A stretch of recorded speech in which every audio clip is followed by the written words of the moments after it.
La historia de Colares realmente asusta y nos deja con muchísimas preguntas. Hubo una primera muerte y después una muerte más.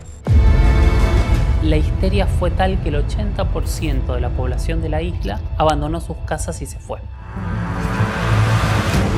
Confesó que había visto las luces, confesó que incluso había visto seres y que había tenido algún tipo de interacción con ellos.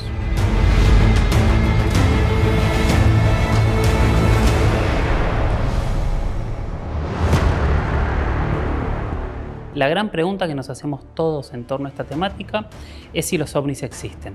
Yo creo que sí, pero creo que sí porque realmente a lo largo de todos estos años de trabajo he reunido muchísimas pruebas que confirman que hay objetos voladores no identificados sobre nuestras cabezas y que diferentes gobiernos de distintas partes del mundo los investigan. De hecho, en muchos casos hay preocupación.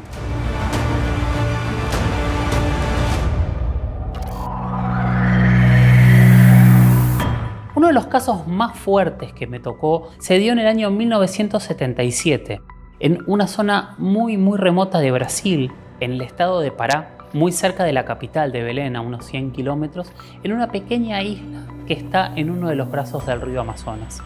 Esa isla se llama Colares. La historia de Colares realmente asusta y nos deja con muchísimas preguntas. Todo ocurrió en el año 77, o empezó a ocurrir por lo menos en ese momento, cuando diferentes pescadores empezaron a denunciar lo mismo, que una luz llegaba sobre ellos, los iluminaba y de ese cono de luz bajaba una luz más pequeña y los quemaba. Algunos dicen que en realidad lo que hacía esta luz más pequeña era tomaba una muestra de sangre. Honestamente no lo sabemos. La cuestión es que hubo un primer caso, como siempre, hubo un segundo, un tercero, un cuarto caso, hasta que hubo una primera muerte y después una muerte más. La población de Colares empezó a asustarse. La histeria fue tal que el 80% de la población de la isla abandonó sus casas y se fue. Con una isla casi desierta, llegó una comisión de la Fuerza Aérea de Brasil para investigar qué estaba ocurriendo. Realmente era algo que parecía muy extraño. Se instalaron en campamentos en las playas de Colares con filmadoras, con cámaras de fotos, observadores, de la manera más silenciosa que podía ser.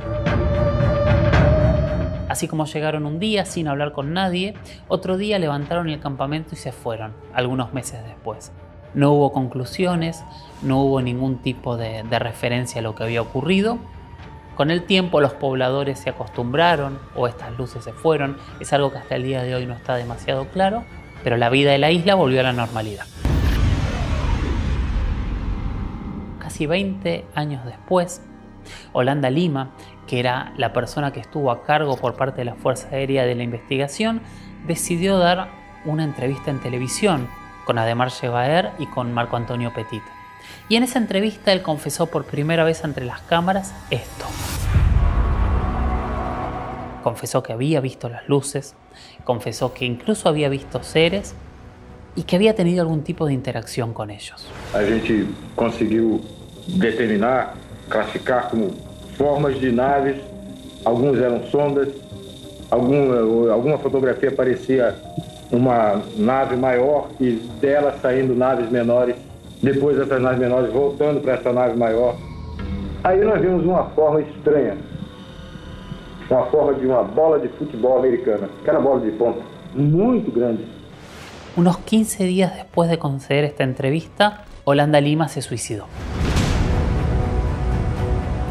Pero el caso siguió porque un grupo de ufólogos brasileños empezó a militar para intentar que el gobierno y las Fuerzas Armadas de Brasil desclasificaran los casos de investigaciones ovnis que habían realizado. Ellos tenían pruebas de muchos casos en donde alguna Fuerza Armada había estado involucrada en la investigación de un fenómeno ovni, como por ejemplo Isla Colares.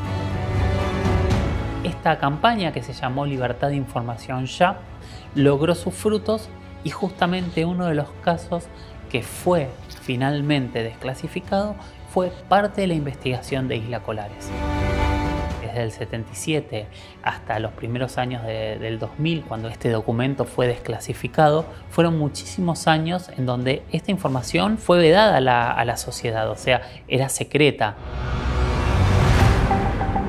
Tienen sellos del gobierno, estas luces extrañas en el cielo, tenemos estas imágenes de los pobladores quemados, pero no tenemos conclusiones. Realmente hasta ese día nadie supo qué pasó.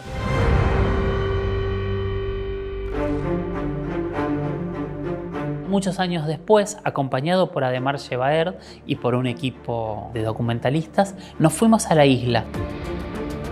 Y así me tocó hablar con varios isleños que habían sido atrapados por estas luces y que hasta el día de hoy todavía tenían las marcas en la piel. Ellos me aclaraban que además de las marcas en la piel, esta experiencia les había hecho mermar mucho la salud, que nunca se habían terminado de recuperar. Aquilo estava tudo vermelho aqui. Fiquei quase 2 meses e aquilo ficou tudo roxo no meu braço aqui.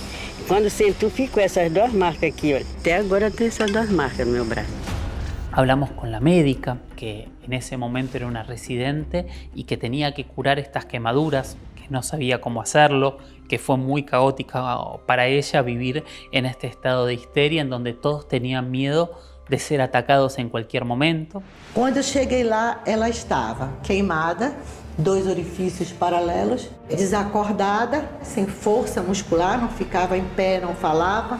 No dia seguinte chegaram 2 casos idênticos, de localidades muito distantes, tipo 10 quilômetros de distância. Eles sempre descreviam as mesmas coisas. Regresamos a la ciudad de Belén y ahí nos entrevistamos con una mujer, que era la hija de quien en ese momento había sido el gobernador militar de las islas. Y ella nos contó cómo un viernes por mes la cúpula militar de Pará se juntaba en su casa, con su padre por supuesto a la cabeza, para ver las filmaciones que estaban haciendo en Isla Colares. Esas filmaciones hasta el día de hoy no han visto la luz pública, ojalá algún día sean públicas y las veamos. No sabemos cuáles fueron las conclusiones de estos investigadores sobre lo que estaba ocurriendo en esta isla tan remota del Amazonas que se llama Isla Colares.